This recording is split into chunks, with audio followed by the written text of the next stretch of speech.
let's continue the conversation we're having right now, because House Speaker Nancy Pelosi did meet with Taiwan's president in that high-stakes visit that did infuriate Beijing. And we want to get to Beijing right now this morning, where Eunice Yoon has been reporting overnight. Eunice.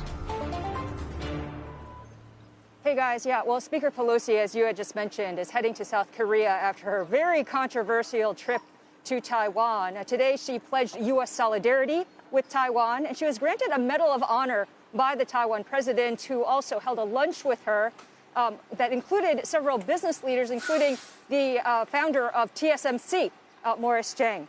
Now, she also visited Taiwan's parliament, where she was promoting the U.S. CHIPS Act, and she met in a closed-door session with human rights activists towards the end of her day. Now, Beijing's response was very swift. They said that this was a political provocation that was meant to embolden those in Taiwan who want to see independence, as opposed to falling in line with what Beijing believes, that Taiwan is a part of China. Diplomatically, China summoned the U.S. ambassador. Economically, they expanded some bans of imports of Taiwanese citrus fruit, fish.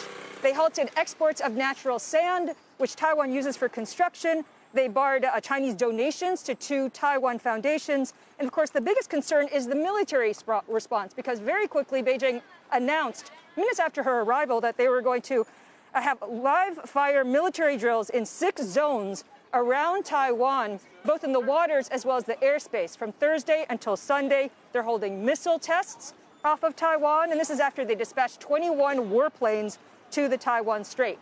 All of this raising concerns about the possibility of accidental escalation, and at least in the short term, there's likely going to be disruption to the supply chain. And that's because Taiwan officials have said that these live fire drills are very close to ports. They say that they are within Taiwan's territorial waters and violate UN rules.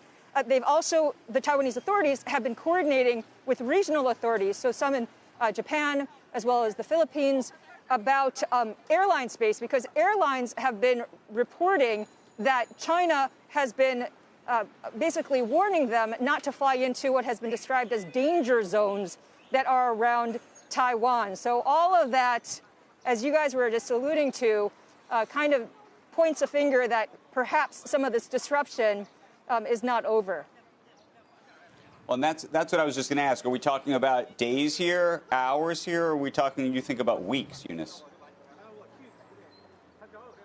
It's really difficult to say because a lot of people are wondering exactly what can happen. I mean, for the next several days, there are a lot of military experts who are worried about could there possibly be a mistake with so many military assets in one area around Taiwan, especially when Taiwan says itself that they believe that these zones that China has demarcated are within their territorial waters. So that's a big concern, at least short term.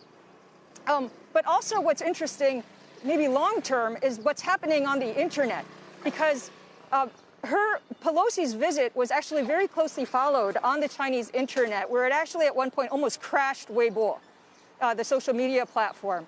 People were talking, there was a very loud voice of people who were saying that they were disappointed that China didn't do something more, that her plane wasn't taken down, or that there wasn't some other big military strike. And now that actually is being tamped down. And in fact, state media has been really focusing very heavily on the military exercises. And it looks as though they are trying to appease this nationalistic streak that is bubbling up, which could potentially lead to President Xi Jinping looking weak. And then if he looks weak, we don't know exactly what he would do next. So there are a lot of unknowns at this point.